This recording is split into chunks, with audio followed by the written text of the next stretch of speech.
You excited? Yeah, I'm so excited, actually. I've been looking forward to this literally all week, so. This is your dream show. This is your big break.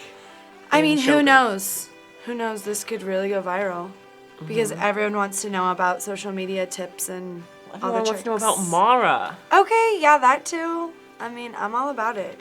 Hi, I'm Zach, the videographer here at KreativElement, and joining me this week is Mara Hanzeg, who is a social media manager here. And in this video, we're going to be talking a little bit about what she likes to do for social media content creation.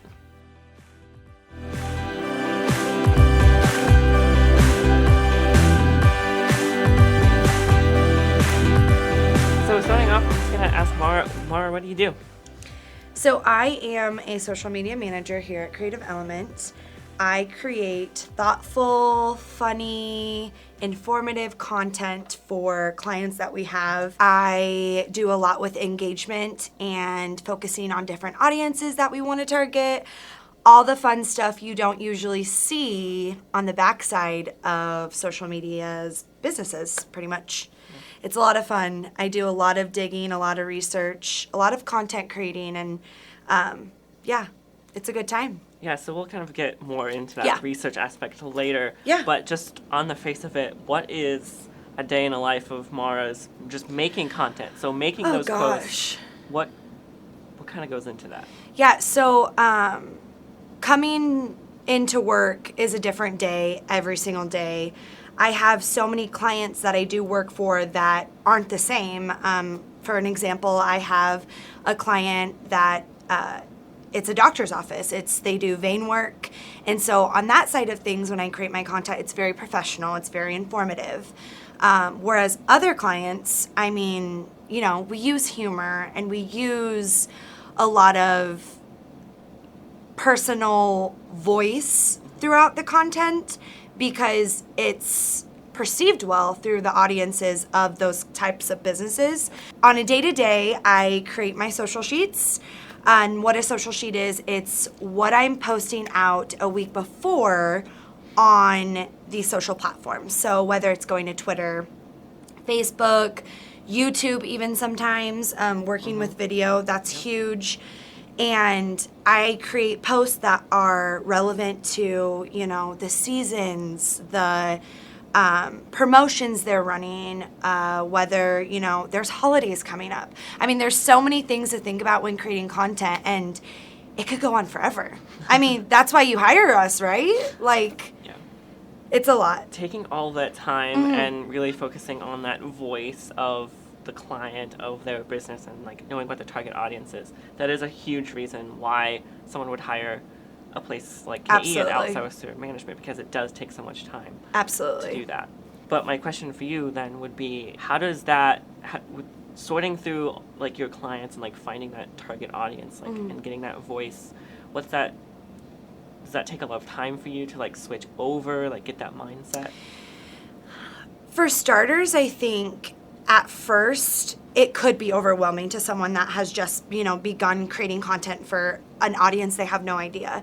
But a part of KE's kind of secret formula, I would say, is making sure you're in direct communication with your clients. I mean, if you're on 2 different pages, I think I'm supposed to be targeting this certain type of people, and the company is like, wait, hold up, we need to refocus. I mean, that's a lot of time. So I think when it goes into targeting and it goes into making sure you're talking to the right people that want to know about your company, just doing a lot of research, who is interacting with your company? What are the signs, of people reaching out to you 25 miles away?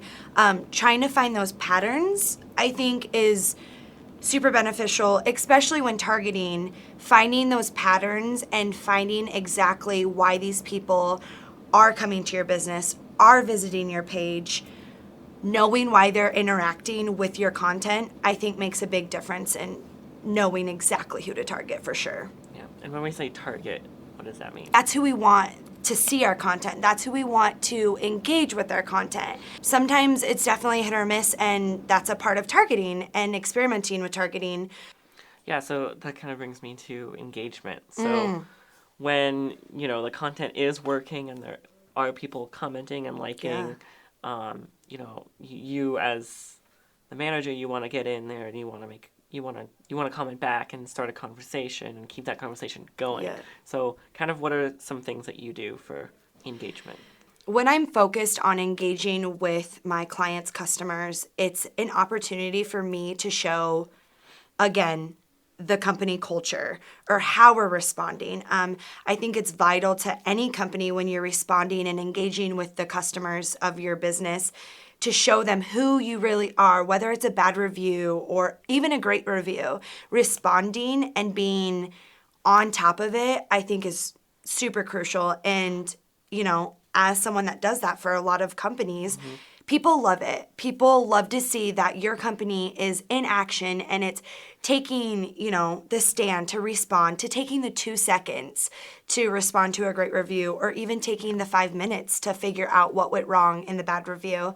Kind of sets a tone for who you are as a business. And especially in like local communities, I mean, being present in your social media is huge. Like, just even liking a comment, it's like a moment for me. It's like I want to put it on my resume. Like, it shows acknowledgement. It shows that they hear you. Yeah, that's definitely huge. So talking about the visuals of a post, the memes or the quotes that you post, how does that creation process go?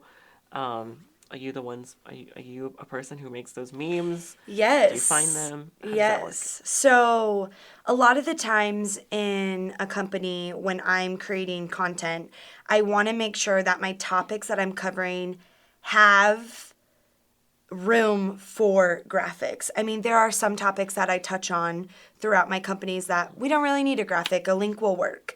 And so when I do decide that, okay, this topic, we should include a graphic, I think as an audience, and I know because I'm a consumer, I look at social media of other brands all the time, I know that I want to see something that will catch my eye. Something that I know resonates with me, but also resonates with that brand. A lot of companies don't really understand their brand. So when they're creating all these random images that doesn't kind of flow with their brand, keep the same font, keep the same color, it's confusing as a consumer. It really is. And so when I'm creating content and graphics, I want to make sure, okay, does my caption align with the company core values? Do my graphics even make sense to a background picture that works for their company or their industry? Are my colors cohesive? And making sure it's visually appealing. You want to make something Clean lines, Yes. crisp, to the point.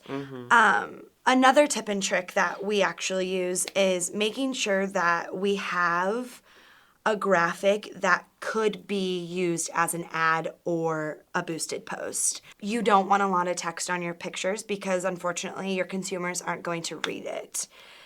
They just want to see something, they want to get in the know in the 2 seconds, and then be done with it. And if it's, for them, they click. If it's not, they move on. And so making sure all those just align, I think it's super important for any graphic, for any company. Yeah, I think of when I'm scrolling on Instagram. Oh, for sure. I see a color and I know exactly who posted that. And Yep. I'm like, oh, I'm instantly interested and I'm gonna look at the post. Oh, yeah. And I know the trend is right now, not even for businesses, but I mean for bloggers or, people that are on Instagram constantly, is making sure their feed is clean. Yeah. Because you want your social media platforms to be memorable. You want them to be like, oh my gosh, I look at X, Y, and Z's profile and I'm like, their graphics are so good or their captions are hilarious. But again, yeah, it's very important. I know on some Instagram feeds, there's just this, this curated look, and it all matches and aligns, and it's great. Especially for me, who's OCD about that stuff, and it's like, oh, that looks so great. Right. Someone put a lot of thought and care into that. For sure. And preparation, and took the time to plan it a week before, took the time to, make sure, like you said, looks cohesive. Especially those ones where there's tiles and they it's one photo but then they have... Okay, so did you know that is an posts. app? That's another no, I thought app. I people mean, just- like another tip and trick. Like, dig deeper. Like, if you are struggling to get your social media, up to date and crisp and clean, look into apps because they will help you make your content, help you stay on that brand. I mean, if you can't afford, to hire out. Yeah, I just downloaded Boomerang this year. Zach, it is 2020. 2020. Just this year, I downloaded Boomerang. Did you know how to work it? No. So Creative Element, we do lots of local businesses, kind of small to medium businesses. Just within that range of Omaha, the community is like really tight knit, Oh, yeah. really together. So how does doing social media for a small business who wants to create their own community, what's that like? I think it's so powerful. I know that's a little deep, but since I do a lot of local companies and small businesses, I think it is insane to see the amount of support that these companies get from their, consumers. Even just on Facebook, like, I know everyone's probably aware of liking someone's Facebook page, but that means so much to local companies. Even on the side of being the support and being the leg, showing support in any way you can on social media for a community, for the same industry companies or businesses. Yeah. It just shows that you are willing to extend the hand and extend the camaraderie between local competitors. A Facebook like for a small business, like that means so much to them. For sure. Just from a business standpoint. I know with Instagram, they have a lot of algorithms that make some companies a little, off edge because if you're not liking or commenting on your favorite brand's photos, you're not going to see it in your feed anymore. So a lot of companies, they want that. It's like almost like, oh, that's unfair. But I've seen in even just the Omaha community, I'm sure it's extended worldwide, but these local communities are, tagging each other in stories to like say, make sure you're looking at X, Y, and Z just for the support to make sure that their algorithm isn't, in the dirt or, kicked on, because it can make a huge difference in how your consumers are seeing your products or services. So yeah, that kind of brings me to my last question of like that split between you don't want to be just a business throwing out sales promotions and Exactly. giveaways all the time, but you do want to push that community aspect and like forming that community and asking questions and like interacting. So what's that like for you? Showing that you are in it for the long haul and showing your support by sharing inspirational stories or an article from one of your customers' blogs is super vital to, your relationships as a company. So that's social media management with Mara Hanzig. Thank you so much for coming on the vlog. And if you want to watch more videos, please click the buttons at the end of this video. Thanks for watching.